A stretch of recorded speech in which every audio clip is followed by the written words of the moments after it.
বিদ্যুৎ পরিষেবা বেসরকারীকরণ ও smart meter নিয়ে সিপিআইএমের প্রতিবাদে উত্তাল দিনহাটা। কেন্দ্রীয় সরকারের বিদ্যুৎ পরিষেবা বেসরকারীকরণের বিরোধিতা এবং স্মার্ট মিটার নিয়ে গ্রাহকদের চরম হয়রানি ও আকাশ ছোঁয়া বিলের প্রতিবাদে আজ দিনহাটায় পথে নামল সিপিআইএম। দুপুর প্রায় 1টায় দিনহাটা ইলেকট্রিক অফিসে একটি ডেপুটেশন জমা দিয়েছে দলটি। সিপিআইএমের মূল অভিযোগ, স্মার্ট মিটার লাগানোর পর থেকে সাধারণ মানুষ অস্বাভাবিক বিদ্যুৎ বিলের মুখে পড়ছেন। নতুন এই প্রযুক্তি মানুষের মনে গভীর উদ্বেগ ও ক্ষোভের সৃষ্টি করেছে। দলের নেতৃত্ব দ্রুত এই সংকট থেকে সাধারণ মানুষকে মুক্তি দেওয়ার দাবি জানিয়েছে। সিপিআইএমের পক্ষ থেকে পরিষ্কার জানানো হয়েছে, বিদ্যুৎ পরিষেবা মানুষের মৌলিক চাহিদা। একটি বেসরকারি হাতে তুলে দিলে গরিব ও সাধারণ মানুষের ওপর আর্থিক চাপ বাড়বে, যা কোনো অবস্থাতেই মেনে নেওয়া যায় না। ডেপুটেশনে দলের স্থানীয় নেতাকর্মী ও সমর্থকেরা উপস্থিত ছিলেন। তারা শান্তিপূর্ণভাবে বিদ্যুৎ দপ্তরের কর্তাদের কাছে অবিলম্বে সমস্যা সমাধানের জোরালো দাবি জানান। এ বিষয়ে আরও কি জানালেন, শুনুন বিস্তারিত। আজকের ডেপুটেশনের বিষয়বস্তু সম্পর্কে যদি কিছু বলেন।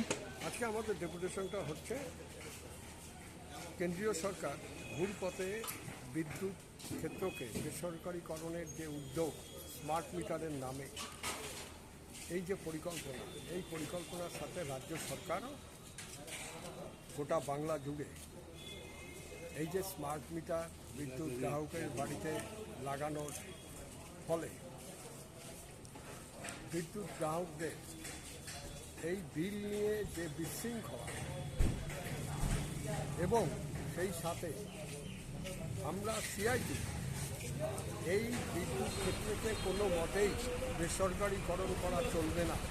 সেই সাথে আমরা বলছি যে বিদ্যুৎ গ্রাহকের অনুমতি ছাড়া স্মার্ট মিটার লাগানো চলবে না।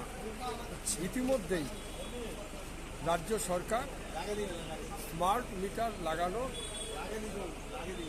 স্থগিত রাখার সিদ্ধান্ত নিয়েছে। আমরা বলছি যে এই যে স্থগিত না, স্মার্ট মিটার গোটা বাংলা জুড়ে বিদ্যুৎ গ্রাহকদের বা ব্যবসায়ী মহলে যে লাগানোর যে সিদ্ধান্ত, সম্পূর্ণরূপে প্রত্যাহার করতে হবে। কোনো মতেই বিদ্যুৎকে বেসরকারীকরণ করা চলবে না, এই দাবি। তার সঙ্গে বিদ্যুৎ দপ্তরের যে শূন্য পদ, এই শূন্য পদের লোক নিয়োগের দাবি,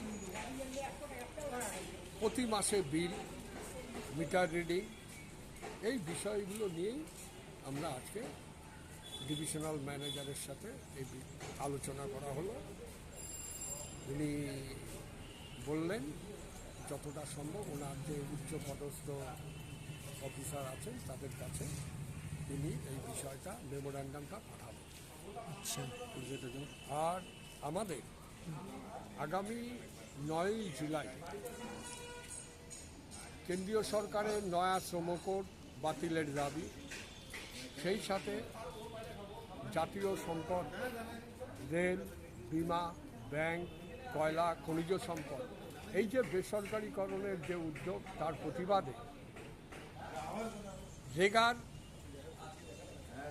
200 দিনের কাজের দাবি এবং ন্যূনতম শ্রমিকের মজুরি 600 টাকা করার দাবিতে, এছাড়াও 17 দফা দাবিতে আগামী 9ই জুলাই সারা দেশব্যাপী সাধারণ ধর্মঘট।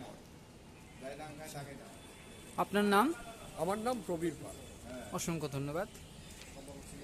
আপনি কি বাইক বা স্কুটার কেনার কথা ভাবছেন? তাহলে এখনই চলে আসুন দিনহাটা ইয়ামাহা অটো সেন্টারে এবং নিজ হাতে পছন্দ করে নিয়ে যান আপনার স্বপ্নের বাইক বা স্কুটার। আমাদের এখানে রয়েছে বিভিন্ন মডেলের বাইক ও স্কুটারের বিশাল সমাহার। রয়েছে স্বল্প ডাউন পেমেন্ট, ন্যূনতম ডকুমেন্টস ও সহজ ইএমআই এর সুবিধা। এছাড়াও রয়েছে যে কোনো কোম্পানির পুরনো গাড়ি এক্সচেঞ্জের সুবিধা।